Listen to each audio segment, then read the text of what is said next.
नमस्कार, AB star news देख रहे हैं आप और मैं हूं आपके साथ सोहन सिंह। वक्त हो चला है देश लाइव का, जिसमें बात करेंगे देश दुनिया की तमाम अहम खबरों की। शुरुआत करेंगे रूस यूक्रेन के बीच छिड़ी जंग की खबर के साथ में। दरअसल यूक्रेन पर रूस के हमले का आज दूसरा दिन है और कीव में आज सुबह भी कई धमाके सुने गए हैं।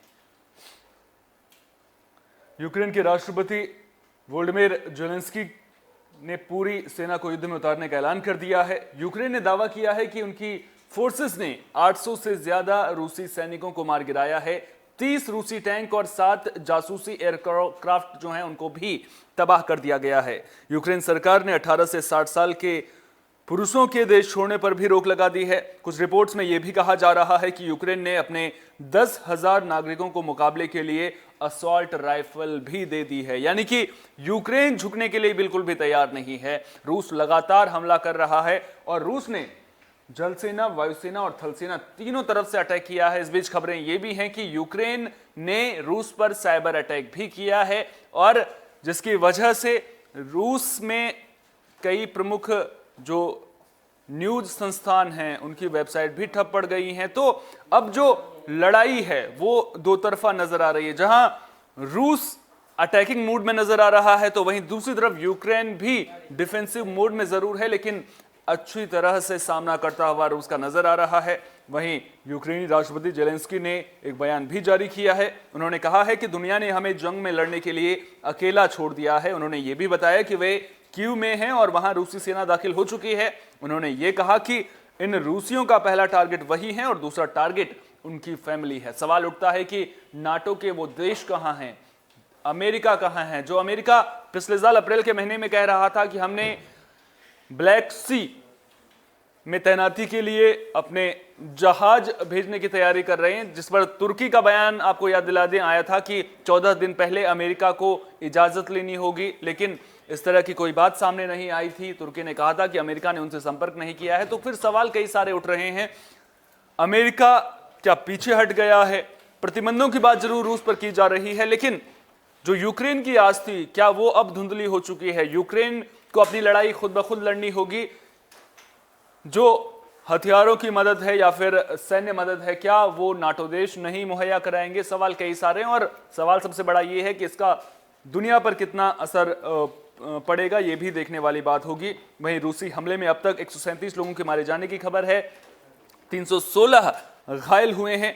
अमेरिकी रिपोर्ट के मुताबिक यूक्रेन पर रूस की तरफ से कुल 203 हमले किए गए हैं, जिनमें 160 हमले मिसाइलों से और 83 लैंड बेस्ड टारगेट हिट किए गए हैं। यूक्रेन की रक्षा मंत्री ने दावा किया है कि यूक्रेनी फोर्सेस ने रूस के 7 एयरक्राफ्ट, 6 हेलीकॉप्टर, 30 टैंक तबाह कर दिए हैं। रूस की सेना यूक्रेन के शहर कोनोटॉप को घेर लिया है। बाकी फोर्सेस राजधानी कीव की ओर बढ़ती हुई नजर आ रही हैं।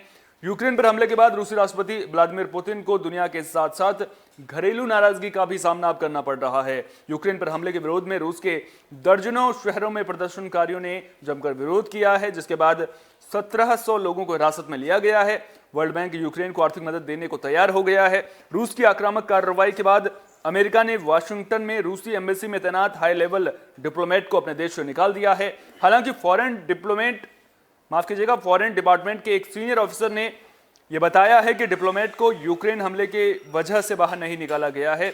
वहीं रूसी राष्ट्रपति के खिलाफ गुरुवार को न्यूयॉर्क में भी मार्च निकाला गया है। तो एक तरफ प्रतिबंध रूस पर लगाए जा रहे हैं, लेकिन क्या अब नाटो देश पीछे हट गए हैं, अमेरिका पीछे हट गया है? सवाल कई सारे मन में उठ रहे हैं और देखना दिलचस्प होगा कि यूक्रेन और रूस के बीच में जो ये जंग छिड़ी है वो आखिर कहां पर जाकर खत्म होगी। अमेरिका ने साफ कह दिया है कि वो रूस पर प्रतिबंध जरूर लगाएगा, लेकिन अपने सैनिकों को लड़ने के लिए नहीं भेजेगा। तो क्या अब यूक्रेन बलि का बकरा बन गया है? ये सबसे बड़ा सवाल है।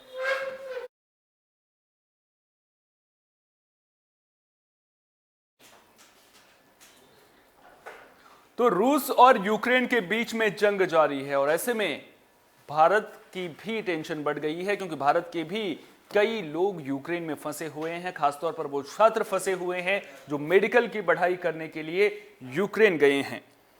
तो रूस के यूक्रेन पर हमले के बाद वहां रह रहे भारतीयों पर मुसीबत आ गई है। यूक्रेन में पढ़ाई के लिए गए हजारों भारतीय छात्र भी युद्ध के बाद वहां फंस गए हैं। दरअसल वहां पर जो फ्लाइट्स हैं वो उड़ान नहीं भर पा रही हैं। कीव समेत तमाम एयरपोर्ट बंद कर दिए गए हैं और जो लोग हैं वो वहां फंसे हुए हैं।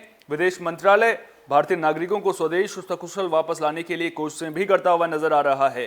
यूक्रेन गई भारतीय फ्लाइट को गुरुवार को बेरंग वापस लौटना पड़ा था।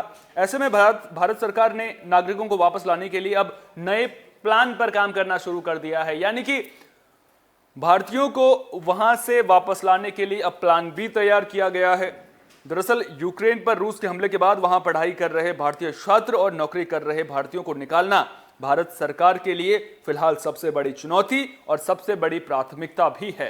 प्रधानमंत्री नरेंद्र मोदी ने स्वयं अपने कैबिनेट सहयोगियों को निर्देश दिया है कि यूक्रेन में फंसे भारतीयों को सकुशल स्वदेश लाना हमारी पहली प्राथमिकता है।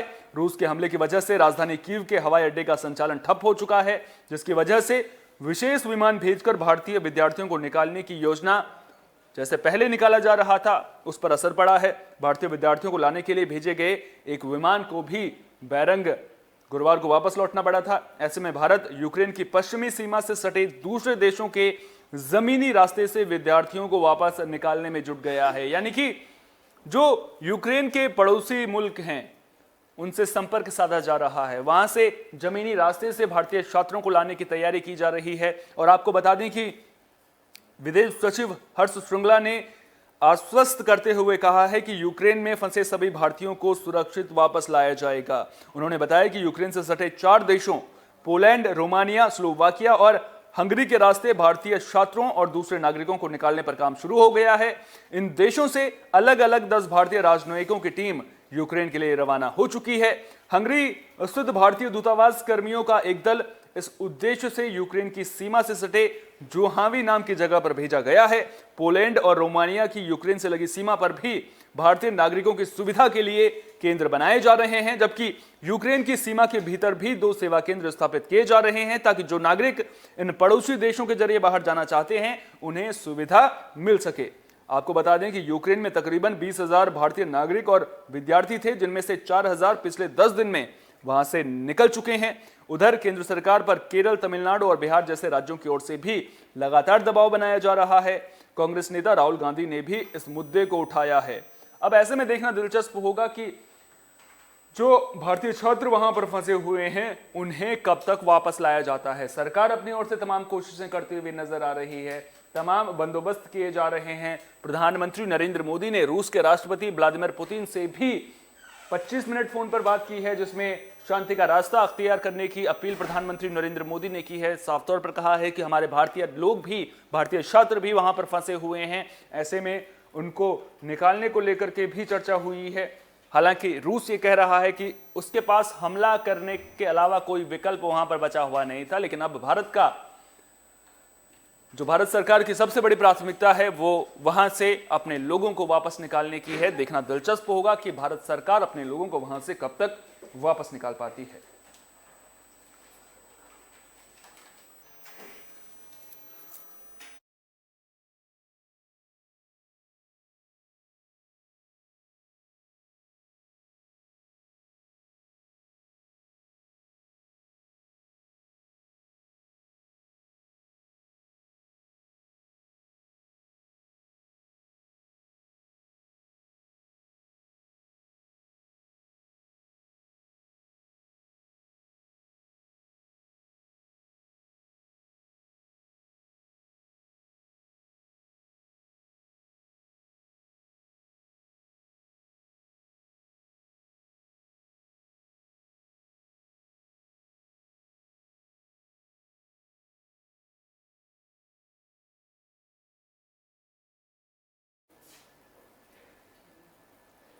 अगली खबर महाराष्ट्र से आ रही है, जहां यशवंत जाधव के 2 परिसरों पर आईटी ने छापा मारा है। आपको बता दें कि यशवंत जाधव शिवसेना के पार्षद हैं, जिन पर 15 करोड़ के घोटाले का आरोप लगा है। तो आयकर विभाग ने मुंबई में शुक्रवार को शिवसेना के पार्षद यशवंत जाधव के 2 परिसरों पर छापा मारा है। जाधव बृहन मुंबई महानगर पालिका यानी कि बीएमसी की स्थायी समिति के अध्यक्ष हैं।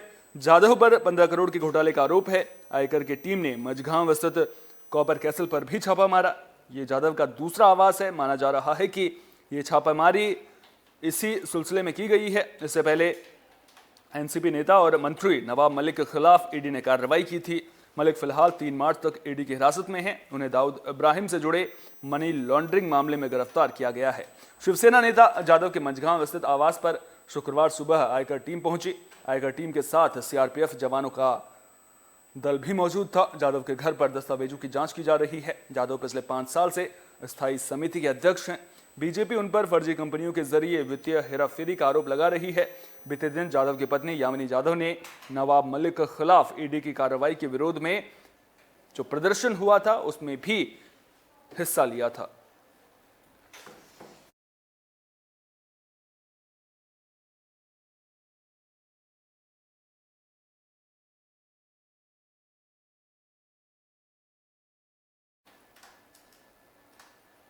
अगली खबर यूपी विधानसभा चुनाव से जुड़ी है। दरअसल मुख्यमंत्री योगी आदित्यनाथ ने अखिलेश यादव पर तंज कसा है। उन्होंने कहा है कि अखिलेश यादव ने लंदन का टिकट कटा लिया है और इसकी वजह से अखिलेश यादव के समर्थक परेशान हैं। सीएम योगी आदित्यनाथ ने कहा है कि अखिलेश यादव ने 11 मार्च को लंदन जाने का टिकट ले लिया है और उनके समर्थक परेशान हैं कि वे राज्य छोड़कर जा रहे हैं। यूपी के सीएम योगी आदित्यनाथ ने सपा नेता पर हमला बोलते हुए ये बात कही है। उन्होंने कहा कि अब तक 4 चरणों का चुनाव हो चुका है। इसमें 80 बनाम 20 का ट्रेंड देखने को मिला है। सीएम योगी ने कहा कि अब तक हुए चरणों में 80% सीटें बीजेपी को मिलती दिख रही हैं, जबकि 20% सीटों पर अन्य दलों को संतोष करना पड़ेगा। किसान आंदोलन की पश्चिमी यूपी में घिरने के सवाल पर उन्होंने कहा कि मीडिया का अपना विश्लेषण है। राष्ट्रीय और अंतर्राष्ट्रीय स्तर पर मीडिया को यहाँ का जमीनी विश्लेषण मालूम नहीं है। ये उनको ही पता होता है जो जमीन पर काम कर रहे होते हैं। तो अखिलेश यादव पर सीएम योगी आदित्यनाथ ने तंज कसा है।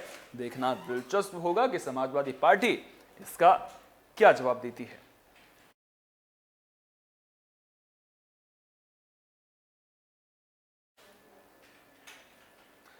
बुलेटिन के आखिर में बात कोरोना की भी कर लेते हैं। दरअसल देश में कोरोना के मामलों में लगातार गिरावट देखने को मिल रही है। पिछले 24 घंटे में भी 13,000 से ज्यादा नए मामले दर्ज किए गए हैं, जबकि इस दौरान 302 लोगों की मौत हो गई है।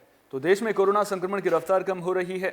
पिछले 24 घंटे में 13,000 से ज्यादा नए संक्रमित पाए गए हैं, वहीं 302 लोगों की मौत हो गई है। इस दौरान 26,988 लोग ठीक होकर घर लौटे हैं। अगर एक्टिव केसेस की बात की जाए तो अब एक्टिव केस बेहद कम हो गए हैं। 1,34,235 एक्टिव केस देश में हैं और जो पॉजिटिविटी रेट है वो भी 1.28% हो चुका है। अब तक कुल 4,22,884 लोग कोरोना महामारी को मात दे चुके हैं। वहीं कुल मृतकों की संख्या भी 5,13,226 हो गई है। टीकाकरण अभियान भी जोर शोर से चल रहा है। देश भर में टीकाकरण को लेकर लोगों को जागरूक भी किया जा रहा है।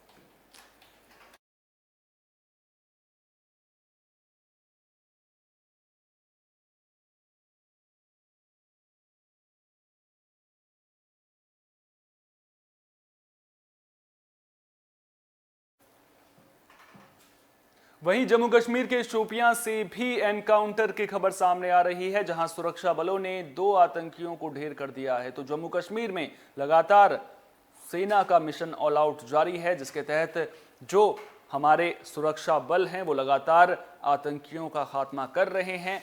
फिलहाल जो खबर सामने आ रही है उसके मुताबिक 2 आतंकियों को ढेर कर दिया गया है, जिनकी शिनाख्त अभी नहीं हो पाई है। इनकी शिनाख्त जब होगी उसके बाद ही पता चल पाएगा कि आखिर ये किस संगठन से जुड़े हुए थे।